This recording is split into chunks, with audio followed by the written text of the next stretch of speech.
नमस्कार।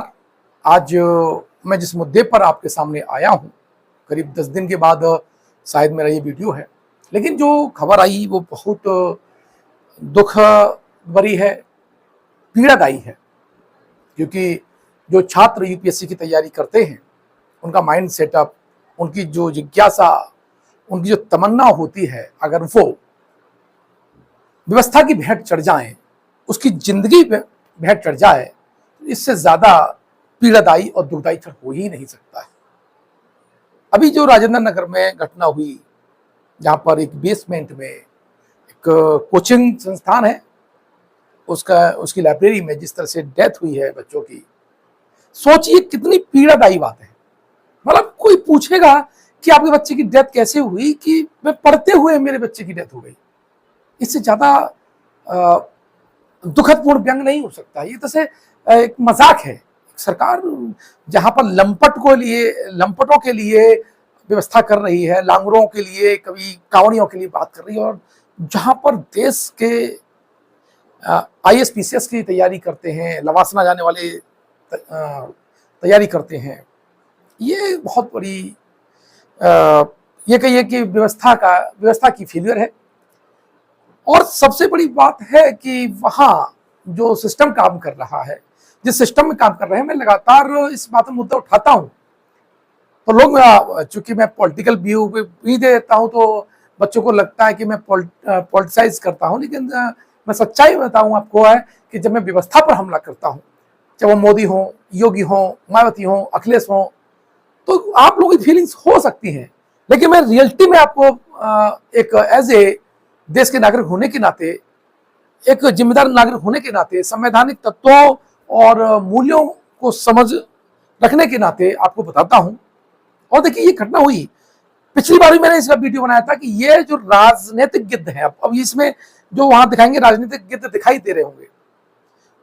अभी तक एग्जैक्ट डेटा नहीं आया है कितनी डेथ हुई है, कितनी कैजुअलिटी हुई है, और वहां पर ये सिस्टम कैसे काम कर रहा है, किसने परमिशन दी। ये सारा जो देश है ना, वो निश्चित रूप से एक गलत डायरेक्शन में चला गया है, और उसका खामियाजा गरीब, पिछड़े वर्ग के, मध्यम वर्ग के वो लोग चुकाते हैं, जिसके लिए वो जिम्मेदार भी नहीं होते।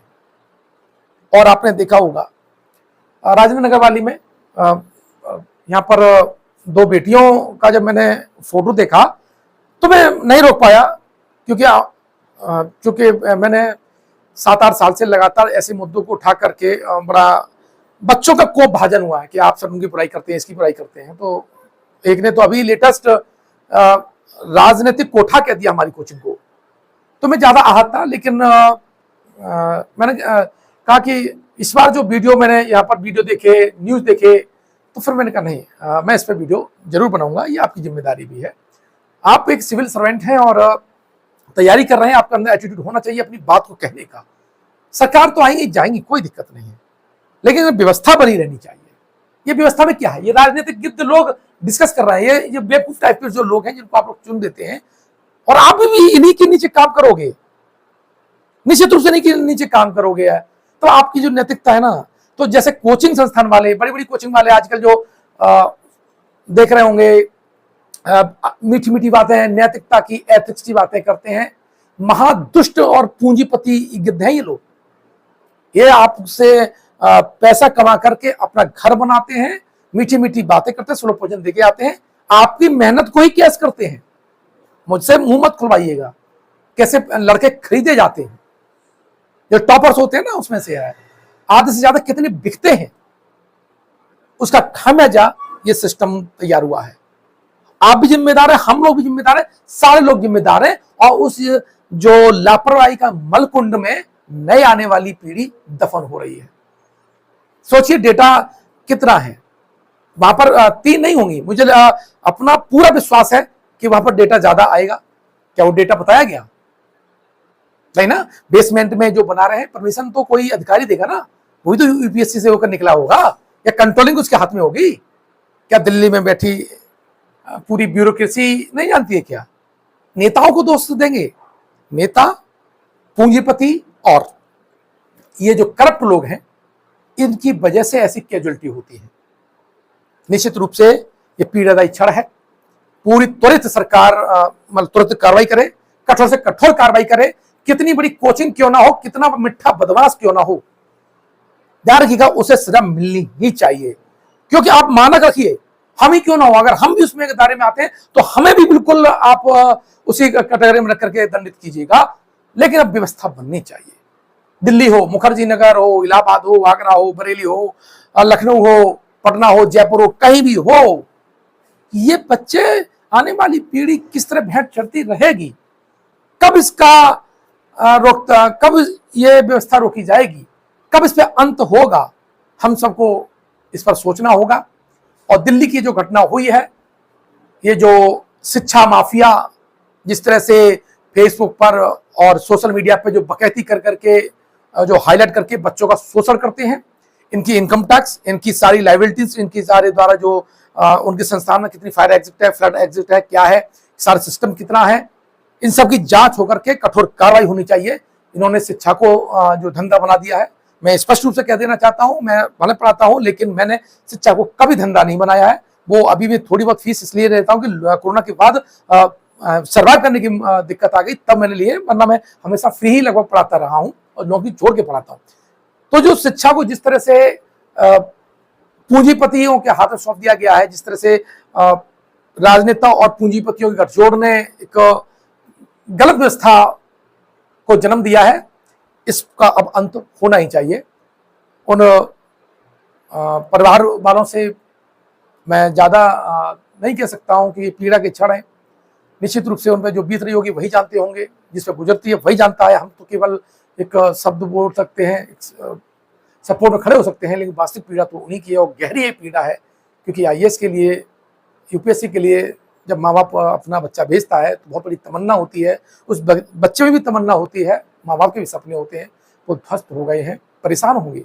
मेंस है, ये व्यवस्था ऐसी नहीं होनी चाहिए थी जैसा इसको अंजाम दे दिया गया है। खाना पूर्ति होगी, सिलज नहीं हुआ, एक गाड़ी आई, उसकी लहर आई, उससे गेट टूट गया, पानी चढ़ गया। देखो आप छोटे मोटे लोगों को भेंट चढ़ा देंगे, लेकिन मैं एज ए इंजीनियर होने के नाते मैं स्पष्ट रूप से कह सकता हूँ कि वहाँ पर ड्रेनेज सिस्टम ठीक नहीं होगा, सीवेज की प्रॉपर सफाई नहीं होगी, उसकी सिल्टिंग जो होती है उसको सफाई नहीं होगी। और ये अभी से नहीं हुआ होगा, मुझे लगता है 15 से 20 साल ऐसा कुछ एरिया रहा होगा, क्योंकि ऐसी घटनाएं तुरंत अंजाम नहीं होती हैं। एज ए इंजीनियर होने के नाते मुझे बहुत कुछ तो समझ में आ रहा है और बड़ा खेल है इसमें। सफाई का के नाम पर खेल हुआ होगा, प्रॉपर मेंटेनेंस के नाम पर खेल हुआ होगा, बाकायदा जो बेसमेंट में लाइब्रेरी चल रही है या संस्थान चल रही है और जो बिल्डिंग बनी है उसकी परमिशंस में खेल हुआ होगा। इसीलिए चाहे वो दिव्य कीर्ति हो, अबा 2000 टाइप के जितने भी हैं, मैं तो फिर बोलता हूँ टीचिंग होने के नाते कि ये वो लोग हैं जो अपनी मीठी बातों को कहकर बच्चों को फंसाते हैं जाल में। मैं बहेलियों की नैतिकता समझ लिया हूँ, पिछली बार भी देख लिया था और इस बार भी देखिए, साले के जितने के लोग हैं सारे के सारे चुप हैं, क्योंकि जानते हैं सरकार इनका टैटू तुरंत दबा देगी। इनकी नैतिकता, इनकी एथिक्स, इनकी मोरलिटी सब एक झूठी कहानी है। केवल गरीब बच्चों के पैसे पर अपनी नजर गड़ा करके उन्हें लूटना और गाइडेंस के नाम पर एक धोखा देना, इससे ज्यादा इनकी क्षमता भी नहीं है। अगर इतनी औकात होती तो फर्जी न छापते फोटो। पिछली बार केसेस आपने देख लिया होगा, वो ये कैसे खरीदे जाते हैं। तो उन बच्चों से भी कहता हूं जो अपने मेहनत से पास होते हैं, इनको अपनी फोटो न दें, चंद पैसों के लालच में इन गिद्धों को अपनी फोटो न दें, इससे और बच्चे जाकर के वहां फंस जाते हैं। आप लोग स्वयं जिम्मेदार बनिए, इस देश के आप नागरिक हैं, इस देश के आप रीढ़ हैं। ब्यूरोक्रेसी इस देश को चलाती है, रीढ़ की हड्डी कही जाती है। अगर आप ही और हम ही लोग अगर करप्ट हो जाएंगे तो इस देश का फिर कोई बचेगा नहीं। फिर आप ईस्ट इंडिया कंपनी या किसी और को क्या दोष देंगे? सबसे बड़े दोषी हम ही शायद होंगे। ऐसी घटनाएं न हो और इन राजनीतिक गिद्धों के चक्कर में मत पड़िएगा। आप प्रॉपर वे में उसको अपने आप को जब एडिशन लें तो देखिएगा कि इस कोचिंग संस्थान में फायर एग्जिट क्या है और सुविधाएं क्या हैं, सबको देखिएगा। आप पैसा पे कर रहे हैं, है ना, और इनकी मजबूरी हो जाएगी। जब आप डिमांड करेंगे तो ये लोग रखना स्टार्ट कर देंगे, क्योंकि आप लोग डिमांड नहीं करते हैं, फीस कम कर लें, ये डिमांड करते हैं। ठीक है, हालांकि मेरा उससे कोई ज़्यादा मतलब नहीं है और वैसे भी मैं जो ज़्यादा पैसा लेकर के पढ़ाते हैं तो मैं उन्हें डकैती बोलता हूँ और डकैत और बकैतों से थोड़ा मुझे लगता है बच के रहिएगा और आप अपनी सेहत का, अपने उसका ख्याल रखिएगा, अपनी हेल्थ का ख्याल रखिएगा। क्योंकि एक अभी पटेल नगर वाला बच्चे की पीड़ा बहुत सुनी थी, तो मैंने कई बार कहा कि सर वीडियो बनाऊं, लेकिन फिर मैंने कहा नहीं, रहने दीजिए। लेकिन इस घटना ने, इन बेटियों के और बेटे के चित्र ने तो मुझे बिल्कुल मजबूर कर दिया। इसीलिए मेरी कुछ हो सकता है शब्द टीचर्स के लिए निकलेंगे, क्योंकि मैं जानता हूँ कि ये एक राजनीतिक गिद्ध और पॉलिटिकल गिद्ध के साथ साथ ये शैक्षिक गिद्ध हैं। इन सारी की व्यवस्था के कारण ही ये घटना को होने का मौका मिला है। कोशिश कीजिएगा जब आप सिविल सेवक बने तो इन घटनाओं में आप शामिल नहीं होंगे। देश की व्यवस्था को चलाने में आप अपनी भूमिका जरूर अदा करेंगे। धन्यवाद।